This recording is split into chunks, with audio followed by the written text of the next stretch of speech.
মালদা রতুয়া থানার দুর্গাপুর এলাকায় দুই গোষ্ঠীর মধ্যে সংঘর্ষে চরম উত্তেজনা ছড়িয়েছে। একটি টোটো কোথায় রাখা হবে এই তুচ্ছ বিষয়কে কেন্দ্র করে গতকাল রাতে বিবাদের সূচনা হয়। বিবাদ ক্রমেই রূপ নেয় সংঘর্ষে। দুই পক্ষ একে অপরের ওপর ইট পাটকেল ছড়ে চলে ব্যাপক বোমাবাজি বলে অভিযোগ উঠেছে।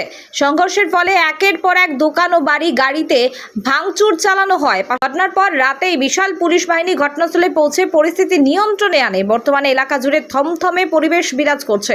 দোকানপাট বন্ধ, চলছে কড়া পুলিশি টহল। মালদার পুলিশ সুপার প্রদীপ কুমার যাদব জানিয়েছেন, উভয় গোষ্ঠীর মধ্যে সংঘর্ষে জড়িত থাকার অভিযোগে 21 জনকে গ্রেপ্তার করা হয়েছে। কেন্দ্র করা হয়েছে সেই টোটোটা রাখা ছিল মন্দিরের সামনে। কিছু একটা হয়তো কুকীর্তি বা কথাগুলো বলেছে, হয়তো টোটোটা একটু মানে কিছু একটা ভেঙেছে, যেটার জন্য যে টোটোর মালিক, যে টোটোর ওনার, সে কিন্তু নিজের টোটোর প্রোটেক্ট করতে চেয়েছিল।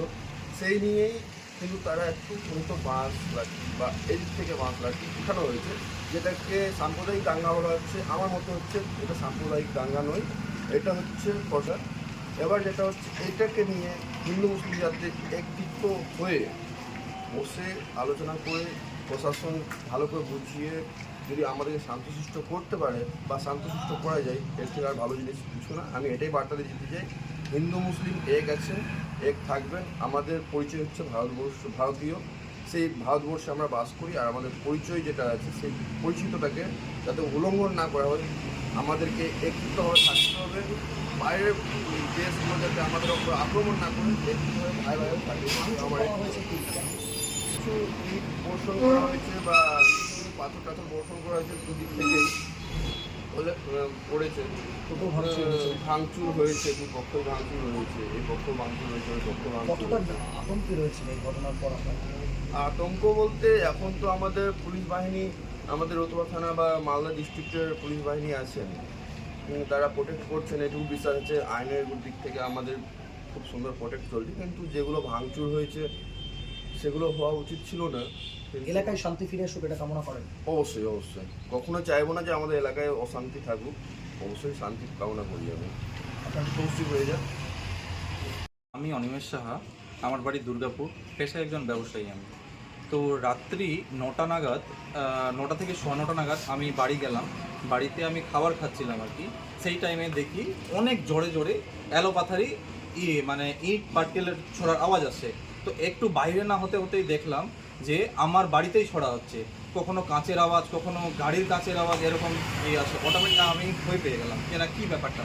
তো একটু ছাদে উঠে দেখতে পারি যে মোটামুটি 100-এর উপরে লোক যে আমার বাড়ির উপরে, ইভেন আমার গাড়ির উপরে অ্যাটাক করছে।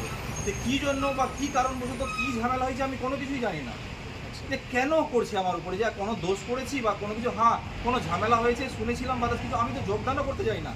আমরা তো বাড়িতে 3 ভাই। কী কী ভাঙচুর করেছে? 2টো গাড়ি ভাঙচুর করেছে, প্লাস আমার দোকানের মানে দোকানটা অনেক অনেক খারাপভাবে ভাঙচুর করেছে। প্লাস দোকানের মোটামুটি আনুমানিক 10 থেকে 12 লাখ টাকার মতো মাল আমার লুট হয়েছে। তো আর যেগুলো বাড়ির সমস্ত 3 তলা অবধি যেটা কাঁচের যেগুলো লাগানো ছিল সম্পূর্ণ ভেঙেছে। বলছি যে কারা ভাঙচুর করলো কিছু জানেন? কারা ভাঙচুর করলো বলতে গেলে এটা কি করে, মানে লোক ছিল না এলাকারই লোক? অবশ্যই এলাকার লোকের সাথে বাইরের লোকও ছিল। আমি আওয়াজ শুনতে পেয়েছি, অনেক অনেক অনেক বোমাবাজির আওয়াজ শুনতে পেয়েছি। ইভেন আমি পুলিশকে দেখতে পেয়েছি, মানে পুলিশকে তাড়া করছে এমন একেও দেখতে পেয়েছি। হ্যাঁ, বোমাবাজি করা হয়েছে। কতগুলো বোম করেছে? বোমাবাজি না করেও 20-25টার মতো বোমাবাজির আমি আওয়াজ পেয়েছি বাড়ি থেকে। অবশ্যই আমার বাড়িতে একটা 2 বছরের ছোট বাচ্চা, ওকে নিয়ে আমি মিসআন্ডারস্ট্যান্ডিংয়ের জায়গায় চলে গেছে, পুরো বোঝাবুঝি। একটা টোটোকে কেন্দ্র করে, টোটো অ্যাক্সিডেন্টকে কেন্দ্র করে জিনিসটা ঘটেছে। এবং তাতে করে কিছু ভেস্টেড ইন্টারেস্টেড লোক যারা, তারা ব্যাপারটাকে একটু বড় করার চেষ্টা করেছিল।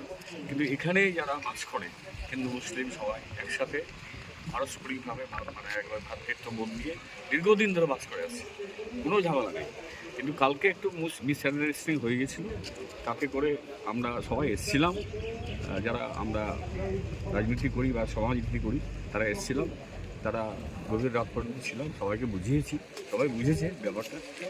পরিস্থিতি কেমন, সিচুয়েশন আন্ডার কন্ট্রোল, কোনো রকম বেশ কয়েকটি ছড়া শুরু হয়েছিল। এখন কোনো রকম আগ্নেয়াস্ত্র বা কিছু এগুলো কিছু নয়, শুধু ইট ছোড়াছুড়ি হয়েছিল।